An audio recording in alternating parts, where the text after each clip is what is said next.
Dieu restaure ce qui semblait perdu. Que Dieu vous bénisse tous. Je vous invite à ouvrir vos Bibles dans le livre du prophète Joël, chapitre 2, verset 25. La parole de Dieu dit « Je vous restituerai les années qu'ont dévoré la sauterelle, le gélec, le hassil et le gazam. » Ces paroles ont été dites par Dieu à un peuple qui avait vu le fruit de son travail détruit, un peuple qui avait perdu du temps, des efforts et de l'espérance. Et Dieu n'est pas venu leur dire « Résignez-vous » ni « Continuez comme vous pouvez ».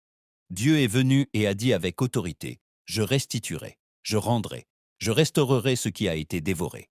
Ici, Dieu ne promet pas seulement du réconfort, Dieu promet la restauration. Il ne promet pas seulement du courage, il promet une récupération totale de ce qui semblait perdu. Car lorsque Dieu restaure, il ne répare pas à moitié, il rend, il reconstruit, il relève ce qui a été abattu.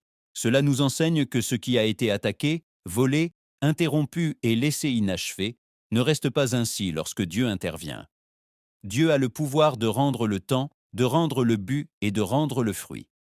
Ce qui semblait être une histoire terminée, Dieu l'écrit de nouveau de sa main.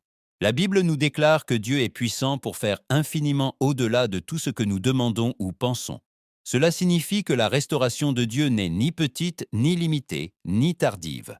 Quand Dieu dit qu'il va restaurer, il restaure complètement. Et aujourd'hui, Dieu continue de dire la même chose sur nos vies.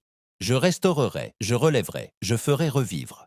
Au nom puissant de Jésus-Christ, je déclare que tout ce qui a été dévoré, tout ce qui a été interrompu et tout ce qui a été perdu est restauré par la puissance de Dieu. Je déclare que des temps de restitution, de guérison et de nouveaux commencements arrivent.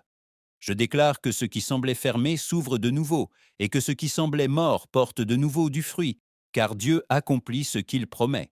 Que la volonté de Dieu s'accomplisse dans chaque vie, chaque famille et chaque destinée. L'écho de la voix de Dieu.